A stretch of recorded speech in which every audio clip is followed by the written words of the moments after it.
ఇంతకుముందు మనం మాట్లాడుకున్నట్టు పేదలకి రేషన్ కార్డులు అని చెప్పి చూస్తున్నాం కదా. సో ఆ పేదలు ఎవరు అనేది క్లియర్ కట్గా ఇక్కడ చూడొచ్చు.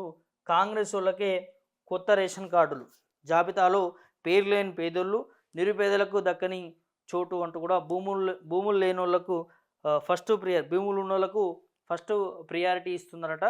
దగ్గరుండి లిస్టులో పేర్లు రాయించుకున్న కాంగ్రెస్ లీడర్లు, సర్వేలో వందలాది మంది దరఖాస్తులు, ఊరికి కేవలం 30 మందితోన జాబితా, తూతు మంత్రంగానే రేషన్ కార్డులు, జాబితా చూసి కంగుతున్న జనం అంటూ కూడా ఇక్కడ క్లియర్ కట్గా చూస్తూ ఉన్నాం. ఇక్కడ నిరుపేదలను పేరు చెప్పుకొని కాంగ్రెస్ కార్యకర్తలకు ఇస్తున్నటువంటి పరిస్థితి, అందులో కొంతమంది పేర్లు కూడా ఇక్కడ అండర్లైన్ చేసి మనకు మార్క్ చేసి కనిపిస్తున్నటువంటి పరిస్థితి చూస్తాను. అంటే ఆ ఊర్లో క్లియర్గా ఎంతమంది కాంగ్రెస్ నేతలు ఉన్నారు, ఎవరు కాంగ్రెస్ కార్యకర్తలు ఉన్నారు, సో ఫస్ట్ వాళ్ళకు వచ్చే విధంగా ఒక లిస్టు రెడీ చేసుకుంటున్నారట.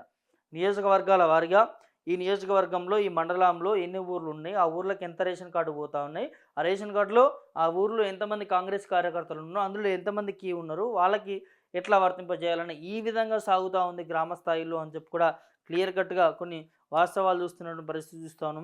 పేరుకేమో పేదోళ్ళకి ఇస్తున్నామని చెప్తున్నారు, కానీ ఇచ్చేది మాత్రం కాంగ్రెస్ కార్యకర్తలకి వర్తింపజేస్తున్నటువంటి పరిస్థితి ఉంది. ఖచ్చితంగా దీనిపైన చర్యలు తీసుకోవాల్సినటువంటి బాధ్యత ప్రభుత్వానిది.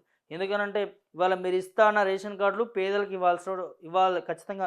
ఏ పార్టీలకు, అది బీఆర్ఎస్ఆ, బీజేపీ, కాంగ్రెసా, ఇంకోట ఏ పార్టీలను చూడకుండా ఎవరైతే అర్హులు ఉన్నారో, ఎవరైతే పేదలు ఉన్నారో, ఎవరికైతే భూములు లేవో, ఎవరైతే మీరు కండిషన్స్ పెట్టినారో ఆ కండిషన్స్ ఆధారంగా చేసుకొని ఈ రేషన్ కార్డులు పేదలకు ఇవ్వాల్సినటువంటి బాధ్యత ప్రభుత్వాన్ని.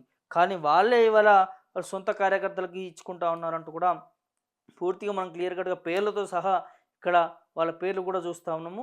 మరి నిజంగానే ఇలాంటి భారీ అవినీతి అని చెప్పుకోవచ్చు. ఇలా రేషన్ కార్డులు అందరికీ వర్తింపజేయాలి, కానీ ప్రభుత్వం వాళ్ళదైతే మాకే చెందుతాయి, ప్రభుత్వం ఇంకోళ్ళైతే వాళ్ళకే చెందుతాయి అనే తీరుగా ఉండడం ఇలాంటిదైతే కరెక్ట్ కాదంటూ కూడా ఊర్లో మండిపడుతున్న పరిస్థితి చూస్తూ ఉన్నాం. సో ఊరించి ఉసురు అనిపించినట్లే ఉంది కొత్త రేషన్ కార్డుల పరిస్థితి. కార్డు లేని వాళ్ళందరికీ కార్డులు ఇస్తామని చెప్పిన కాంగ్రెస్ ప్రభుత్వం కేవలం కాంగ్రెస్ కార్యకర్తలకి ఇస్తుందన్న ఆరోపణలు వినిపిస్తూ ఉన్నాయి. సో సమగ్ర కుటుంబ సర్వే పేరుతో రేషన్ కార్డులు లేని వాళ్ళు వందలాది మంది దరఖాస్తు చేసుకుంటే కేవలం 30 మందికి మాత్రమే ఇచ్చి చేతులు దులుపుకుంటుంది. పైగా ఆ కార్డులను కాంగ్రెస్ పార్టీ కార్యకర్తలు భూస్వాములకే అర్హులుగా గుర్తించినట్లు ఊళ్ళోని జనాలు మండిపడుతున్నటువంటి పరిస్థితి. ఇలా క్లియర్ కట్గా చూస్తాం. భూస్వాములు అర్హులుగా గుర్తించినటువంటి వాళ్ళు ఊళ్ళోని ఎవరైతే ఉన్నారో కాంగ్రెస్ కార్యకర్తలు భూస్వాములకే రేషన్ కార్డులు పోతున్న పరిస్థితి. ఇవాళ ఈ పేదోళ్ళకి ఇస్తున్నటువంటి రేషన్ కార్డుల మీద కూడా ఇంత కుట్ర బనడం కరెక్టేనా? ఈ ప్రభుత్వానికి కరెక్టేనా? అక్కడ ఉన్నటువంటి కాంగ్రెస్ నేతలకు కరెక్టేనా? ఇవాళ వాళ్ళకి రేషన్ ఉంటే వాళ్ళకు పథకం వస్తుంది, వాళ్ళు దాంతో కొంచెం లబ్ధి చేకూరుతారు.